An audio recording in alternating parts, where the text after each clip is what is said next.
How's it going, everyone? Sethphir here, and welcome back to another Honkai Star Rail video. This is going to be the weekly guide that's going to cover everything you need to know, including the important details and things you don't want to miss out on for the week. This is going to be week 6 and the level 50 through 60 range, so let's go ahead and dive right in. First up, we have a lot of preparation to do. We need to figure out if we are prepared or not for the June 7th patch, which is going to bring 1.1 update to the game, a lot of new characters, new events, new light codes, new everything pretty much. So there is a ton of work to do before then. But also, we're in a little bit of a limbo phase while we're waiting for some of that stuff to happen. So I just wanted to go ahead and announce that I am definitely playing Diablo 4, which is coming up on June 1st, and also Blue Protocol JP release, which is on June 14th.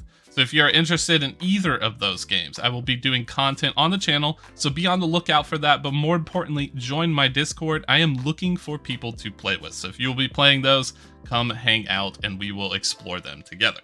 So now with that out of the way, let's go ahead and jump into the important stuff. Since we know that patch 1.1 is coming, we have some preparation to do, and what you may want to start thinking about is probably teams. When it comes to this game, you're going to be able to have about an 8-person team max. So you can have 2 sets of 4, which is going to mean that you're going to need to start weeding out some characters as 1.1 comes. So the worst thing you can do is invest in a character that you're going to completely drop off your roster as soon as you start pulling for like Silver Wolf and Luocha and all these characters. So I want to start thinking about my future composition, right? We know that new characters are coming, and in about a week we're going to hit a new one, so we know that we're going to drop off one of our characters from there. I'm already kind of planning for that right now. I'm taking a look at some of my 4-star characters that are like, they're decent, but they're not that good, so I could probably drop this character off here or there.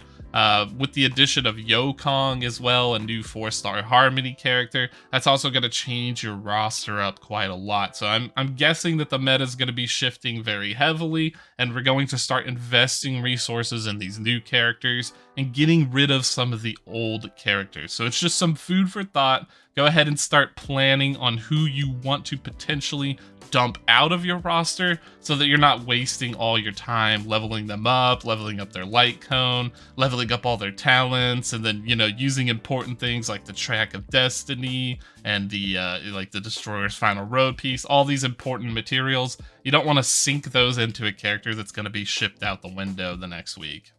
Speaking of next week, there are a lot of important things that you need to know because we will be getting a new character. Jing Yuan's banner will be going away in about a week's time, so that's not going to be this week, it's going to be next week. And we're going to start to see most likely Silver Wolf and then Luocha. So these are things to prepare for, but also we will see the Battle Pass. The Battle Pass will be going away in about 7 days, so this is going to be your final chance to wrap up everything.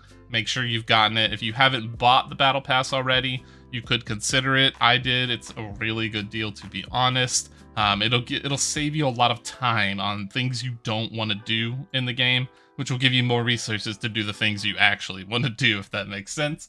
And then in addition to that, we will also have a new event because the Boulder Town will be going away in about 7 days' time as well. So these are all things to think about and prepare for.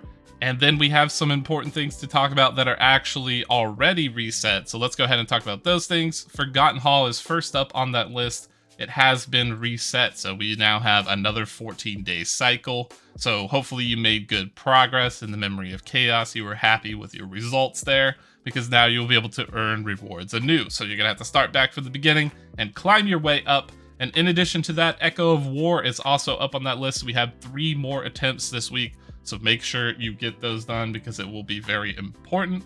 And then on top of all of that, we have the Simulated Universe. So Simulated Universe has also been reset for the week, so you will get weekly rewards. And guys, I have some tragic news. Last week I did 2 runs and I got all the rewards except for the Track of Destiny, right? I think you know where this is going. And I was like, oh yeah, later in the week, I'm just gonna do that and get it. That was a mistake. I forgot. I missed out on my track of destiny last week, and I am kicking myself over it. So my advice to anybody who's doing these rewards, just get them done on Monday. Just do the 3 simulated universes or whatever you need to do. Get it done so you don't accidentally forget later on in the week like I did. Trust me, you don't want to be me. That's not good. But anyways, the rewards are reset, so we will be getting more Immersive Fire tokens, Stellar Jade, the little Hertabond, so you can purchase your additional copies to superimpose your light cones, and all of that good stuff. So go ahead and check that one out, because you will be able to refresh those, and hopefully you have some good things coming for you on that regard. One more thing you should be aware of, the shop will be resetting here really soon, in about 2 days. And by shop, I mean this one. This is going to be for the Undying Starlight or Embers or whatever it's called. This shop is going to be there, so make sure you picked up your special passes and your tracks of destiny. Everything else is kind of up to you. If you feel like you're pulling a lot, of course, feel free to capitalize on those extra materials. If you don't, then I wouldn't worry about it too much. But in order of priority, I think the passes are probably the highest, then the track of destiny, and then after that it would be the XP books and the condensed aether. And now I'm actually considering the credits as well. I didn't buy them on the last pass reset, but as I see in the higher levels, we are running really low on credits. So this actually might not be too bad. So I put that on the same priority. Anything that's blue, I would loop them in the same category. I wouldn't worry about buying these credits since they're not at a discounted price. And then these little green things are okay. The ones for 12 are not bad. It saves you a little bit of Trailblaze Power. But at the end of the day, I wouldn't do that unless you're rolling like quite a lot. And if you are, then you're probably just buying the whole shop anyways. But just do not buy these little things for 4. These are useless. You can farm all these, so it's just actually 100% a trap. So I would just go ahead and take a look at that shop and just be aware that Dan and Serval is also going away if that's something you want to spend your resources on, but I would definitely not recommend that. I would recommend saving up for a 600 light cone, especially something really powerful like Moment in Victory. Could be very, very, very good. And there's a couple other really good ones like Branya's Cone, Bailu's Cone. So like there's a couple of decent ones in there that'll be a much more worthwhile investment than just getting a copy of a random 4-star character. Because like we said, there are brand new 5-star characters coming into the game. They're most likely going to power creep these 4-star characters. So they're going to be released or kind of like booted off the roster very, very, very quickly. So just something to think about there. And then we also have the Trailblaze Power. So now that we're in that 50 to 60 range, we're not quite 60. We're going to be stuck here for a while, guys. It takes a lot of experience. Next week, we have a possibility of being level 60, but definitely not this week. This week, I'm guessing we would get to like 57 or something, and that's with using of all the Trailblaze Power that we possibly get for free. So that's going to put us in that position. So right now I would probably be focusing first on your levels for your characters. As you can see, pretty much all of my guys are level 70, especially my guys that are damage dealers. So I would prioritize that first. And then you want to start looking at your characters that are supporting and doing a little bit of damage like Jing Yuan. And then lastly, you want to look at your preservation or healer characters. You can keep them kind of low for now. But I would definitely make sure you invest in like their main skill, like their whatever that is, their ultimate, the shields, or their heal, or whatever that is. So be sure to take a look at that when you're looking at these things. And then also focus on your light cones. Your light cone XP is going to be important. You want to have level 70 light cones so that you can do the most damage. So try to get all of those things up when you can so that you're in a good position to actually clear the content.